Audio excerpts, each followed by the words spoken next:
Do you think it's a bubble? Like, I'm imagining a lot of girls were making more money back then and that things were getting saturated. The reason why I asked, the first time I had asked this question was Nara Ford. She came on the show and she talked about how much she sold her first sex video for. It was a lot of money. It was like $400. Good for her. Yeah. And then she's like, I'm lucky. Like, looking to get 20 for So I had Chloe on here, close with Caitlin Runk. You know, I listened to Lindsay Palis say the same thing. And that was, there was a point where it's like, I would never have an OnlyFans. All three of them said that. In fact, her transition to get on OnlyFans happened while she was doing her show, I believe. I believe that's correct. I'm not positive. But you guys have seen that a lot. The girls who say, I would never have one, and then something happens, and then they, like you said before, you felt like it was more honorable to use your mind. What is the thing that causes the transition, do you think, for a lot of these girls? Is it just the money? Is it just the money? That's it? I will say that it's, it's money. If you boil it down, for me, it's also freedom. Freedom. But my freedom is bought by money. Yeah. You don't have freedom with schedule and life and all the things that I have freedom with if I don't have money. And the money also has to come relatively easily. And we have a lot of guests on. I don't want to knock them, but I sometimes chuckle. I know that there's a lot of very hardworking, let's say in the porn industry, it's different. They work very hard. But if you're, me, or you're making the content that I have, or basic OnlyFans stuff, it's not difficult. It's so, especially if you've worked a normal job, it's not difficult. So it is so much freedom to me, because if I'm going to take some selfies, which is the thing that sells the best, for me at least, I don't do photo shoots anymore. It's all taken on my phone by myself. That's crazy. Brandy Andrews said the same thing. She said her boyfriend would not let her do photo shoots with other people, wouldn't let her do girl stuff. So she started the girlfriend experience, and she started doing these like selfie videos by herself or whatever. Yep.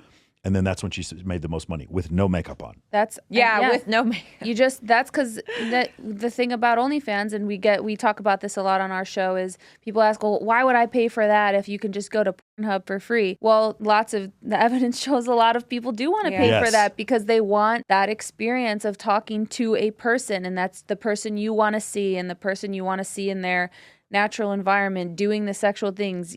That's how most people are. It's not, these guys aren't just like, oh, I want to go on Pornhub, 5 minutes, jerk off. A lot of them want to have, they want to talk, they want to have a relationship. There's something about that connection, whether it's willful ignorance about it or if they really have one. So men can be stimulated by non-contextual photos of sex or nudity. Women generally not to the same extent. Most girls I know, obviously there's like Amanda Nicole, but most girls are like not super excited to get lots of dick pics. Yeah. And then there's Amanda Nicole. Like you can, guys, send her a dick pic right now. God She'll be bless. super God happy. bless. She'll be very, very happy to get one from you. Preferably the poorer the better, so right? this is A something, very poor. I'm going to ask you a question real quick. If you guys can both, two-part question. First off, can you describe for someone who doesn't know what is OnlyFans? A place you pay women to talk to you and send pictures of themselves. How would you describe what is OnlyFans? What is it actually? I would describe it as like Instagram with a paywall, but when you DM all the hot models that you love, they actually respond, but you have to pay a fee for it, and you can see their tits. Okay, and got it. Sometimes. Got it. Ready? So now here's the next question. Okay. What do people think OnlyFans is? I think people think OnlyFans is just like a hotbed of like unadulterated sex. Everything is sex. Like you go on the OnlyFans and the sex is right there being had, and everyone's having the sex. The men, the women, the chefs, the singers, whoever's on there, Cardi B, Tyga, they're all having sex with everyone. And it's like, well, some people are having sex, but you got to pay money to get to the sex. And also, you might think you're going to get the sex right off the bat, but you're going to be dripped the sex. It's going to be harder to get to the sex with some people than it is with others. And also that it's happening differently on every single creator's page. So one page, you might get the sex right away. The other page, you might have to pay thousands upon thousands of dollars to get the sex. What do people think OnlyFans is? I think they think it's porn. Yeah. It's really funny whenever I talk to guys on some of these shows, when they hear OnlyFans. We had a girl come on. You guys remember the girl who got kicked out of OSU for the blackface? And she's a content creator now. Oklahoma State. She got kicked out of there. And I was like, that's the same school that like let Tyreek Hill beat the shit out of his pregnant mom, and they didn't even suspend him. And you kicked this woman out for this? And she didn't mean it. She wore it because like she is attracted to African American men.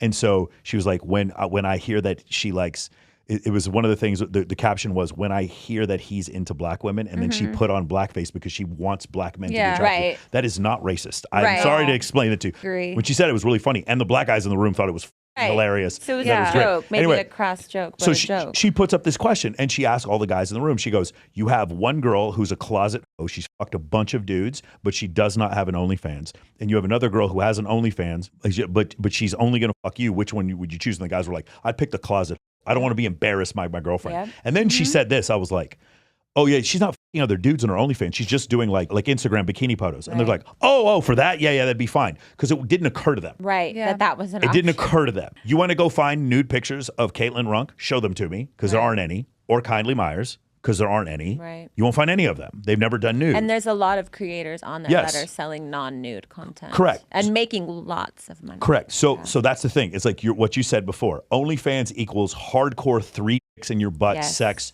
24/7, and Everyone's there's nothing doing else. it. Yeah. And the thing that when people say it's embarrassing for me is like a lot of times creators will come on and do my podcast, and then they'll take the clip and they'll put it on OFTV. So I'm on OFTV hosting my show on there. I love that. Yeah. Okay. So here's the other thing: is do you believe that this is a bubble? Obviously, like when COVID was going on, girls were just making tons of money. You remember we were hosting photo shoots during COVID. Shout out to everyone who all we doesn't could realize do. this. Las Vegas was totally open during COVID. Totally. But the clubs weren't, and the casinos weren't open. We were having mansion parties. The legitimate businesses were day. closed, but we were all still Dude, partying. my birthday party. Do you remember my birthday party during Yes. COVID? There were 54 girls that showed up to my birthday party. It was fucking madness. Was I'm not gonna- your party was, people were talking about that for at least a month prior. Yes. Like, are you going to everyone was just like, this is the one thing that like Yeah. we're all going to see each other.